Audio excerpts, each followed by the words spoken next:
UFO. This topic, perhaps, most influenced the popular culture of mankind in the second half of the 20th century. There is, perhaps, no more enduring cliché than a flying saucer that kidnaps a cow, or the sight of a gray alien with almond-shaped eyes.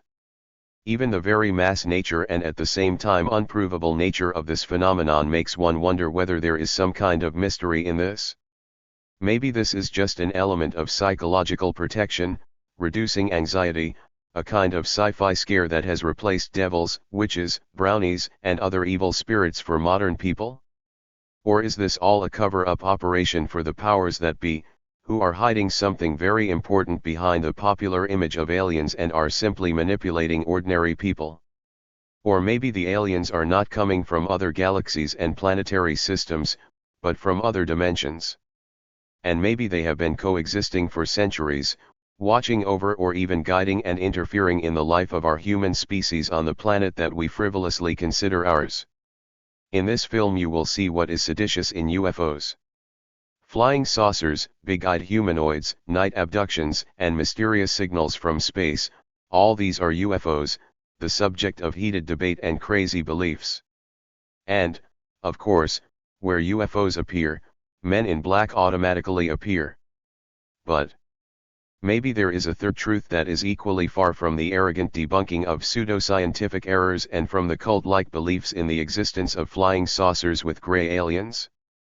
Hearings of an oversight subcommittee of the U.S. Congress were held in Washington. Congressmen gathered to listen to statements from a former intelligence officer who claims that American authorities have been studying crashed alien vehicles for many years. The reason for the meeting was statements by 36-year-old David Grush, a former employee of the U.S. National Aerospace Intelligence Agency. It is generally believed that the organization's responsibilities include managing spy satellites and analyzing the resulting images. Grush claims that since 2019 he has been involved in secret work. State Commission for the Study of Unidentified Flying Phenomena, and then for several months was one of its leaders. In April 2023, Grush resigned. According to him, during his time on the commission he received evidence that the authorities know about the existence of aliens and are hiding it. He wanted this information to become public knowledge. In June, Grush gave a series of interviews in which he spoke about this in more detail and criticized the American authorities. His remarks caught the attention of two Republican congressmen, Tennessee Representative Tim Burchett and Florida Representative Anna Paulina Luna.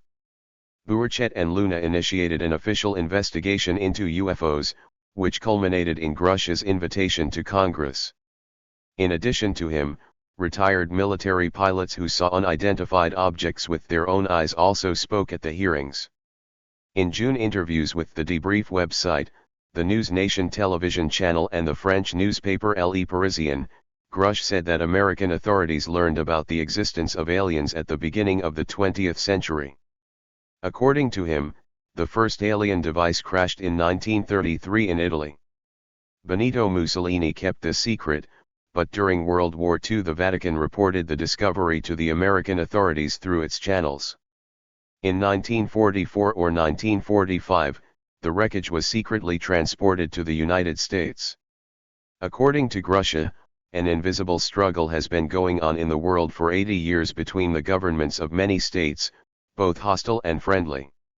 Each country is trying to be the first to get to places where aliens have visited or their devices have fallen in order to appropriate alien technology and gain a military advantage. Grush himself has never seen alien devices, however, according to him, he has repeatedly communicated with high-ranking intelligence officers and military personnel who were directly involved in their search and capture. According to him, some objects were received in good condition and are comparable in size to a football field. Now they are stored by a certain private contractor. Before speaking to Congress, Grush took the oath of office. If he committed perjury, he could face liability, so he was much more careful in his statements. He refused to talk about devices the size of a football field, did not name specific names, organizations, and companies working with unearthly technologies, and did not present a single piece of evidence, all of them, according to him, are too secret. Nevertheless, he repeated that he knows of cases where American authorities have found crashed alien vehicles. Moreover, sometimes remains with non-human biology were discovered at the crash site.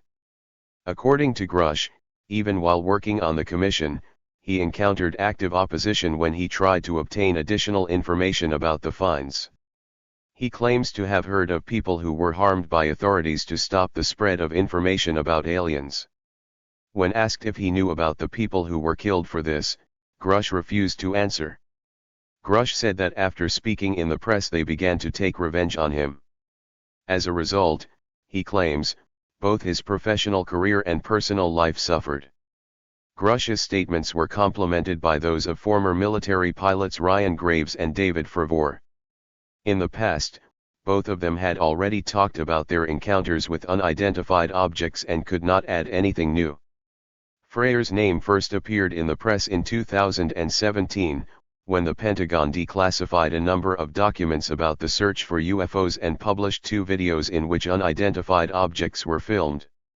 According to Flavor, the incident in which he was involved occurred in 2004. The interception of an unidentified object resembling a tic-tac jelly bean involved the aircraft carrier Nimitz, the guided missile cruiser Princeton and several other ships, as well as a Grumman E-2 Hawkeye carrier-based airborne early warning aircraft and McDonnell Douglas F/A-18 Hornet fighters.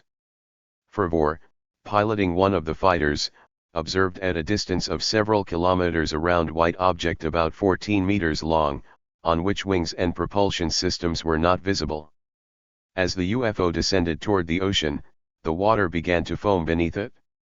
Then the object rose to a height of 200 to 300 meters and accelerated to 500 knots, more than 900 kilometers per hour.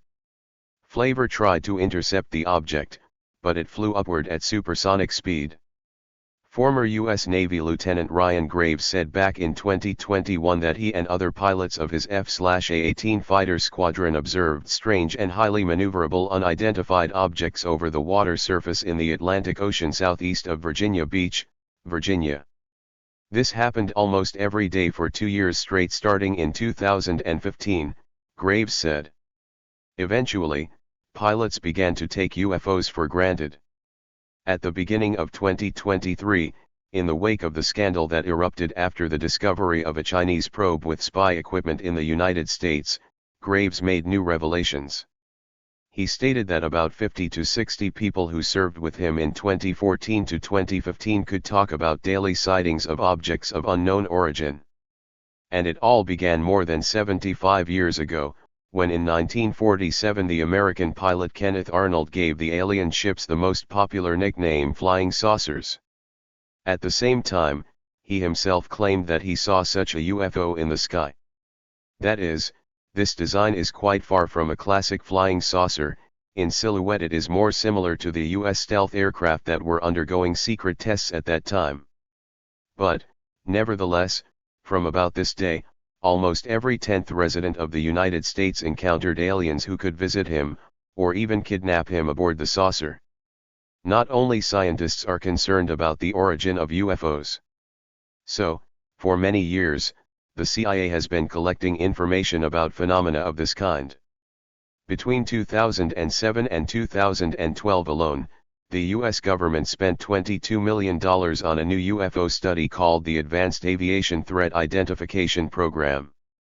In January 2016, 5 documents were published that related to observations of unknown objects in the area of uranium mines in Africa. In 2017, the CIA released 13 million pages of its internal documents that had expired.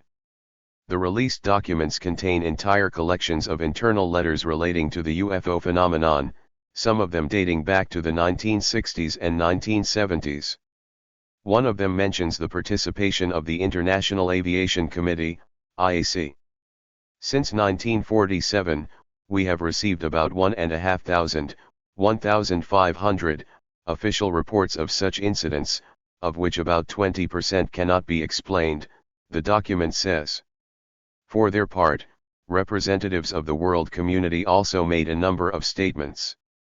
As Pope Francis once said, the doors of the Vatican are open to everyone, including aliens.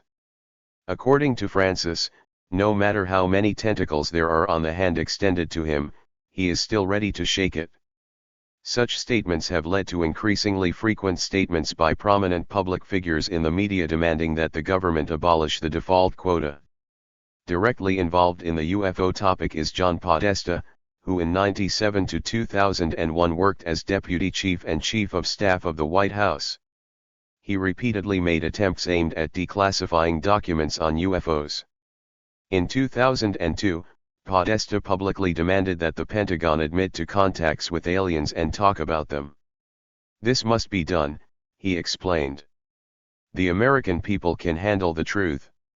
It is extremely disappointing to me that the White House refuses to disclose documents regarding UFOs and aliens to the Americans. The classification of a large share of information by the American authorities causes protest, including among traditional allies of the United States, for example, France, the only country in the world where UFOs are dealt with at the state level. In 1999, the French military think tank Institute of Higher Studies for National Defense released a 90-page report, bringing together the views of 30 government senior scientists and military officials, called Cometa, presented to Jacques Chirac and Prime Minister Lionel Jospin. It says, completely unknown aircraft with exceptional characteristics, controlled by natural or artificial intelligence, presumably, but not proven, of extraterrestrial origin. The text of the report directly asks the question, why and how is a secret of such magnitude, despite everything, preserved to this day? And the answer is immediately given: the United States strives at all costs to maintain the technological superiority acquired as a result of the study of UFOs and, possibly, privileged contact with aliens. Canadian scientist Wilbert Smith, who worked for the U.S. government, wrote in a secret memorandum on UFOs in 1950, "This is the most classified topic in the U.S. government, surpassing the hydrogen bomb in terms of secrecy." At the same time, the authorities not only hide true information about the UFO phenomenon from the public, but also organize a flow of disinformation, the purpose of which is to manipulate public consciousness. This problem was called upon to be solved by a scientific committee created at the CIA, under the leadership of Howard Robertson, a mathematician who, together with a group of serious scientists, dealt with the issue of parallel universes. The so-called Robertson Committee arose from recommendations to the Intelligence Advisory Committee in December '52 and developed Operation Cover-Up. The program had a double bottom, as it not only worked to hide the true facts about UFOs from the public, but also served as a screen for parallel government projects. One of them was the Blue Book Project, which was originally created by one of the specialists in manipulating public consciousness of the famous CIA project MKUltra. Focused on programming the human psyche and the driving force of Hollywood media. The Robertson Committee is by no means an exclusive phenomenon. Under Eisenhower and Kennedy it was a committee of 54 to 12, under Johnson, 303, under Nixon, Ford and Carter, the committee of 40, under Reagan, Pi 40. In 1980, William Cooper stated that the members of such committees were well-known people at the time, such as Nelson, Rockefeller, CIA Director Allen Dulles, Secretary of State John Foster Dulles, J. Edgar Hoover, and others, who had special information. However, there is an opinion that the purpose of such profanation is not only the desire of the authorities to manipulate public consciousness. In the mid-50s, documents that were classified at one time by Churchill were made public. The Prime Minister believed that there was no point in disturbing his compatriots prematurely. Shocking information that can change their understanding of the world and humanity so much that the consequences can become unpredictable. In other words, flying saucers are not at all what is commonly believed. This is part of something much larger and complex, and if contact is made, they can forcefully impose their path of development.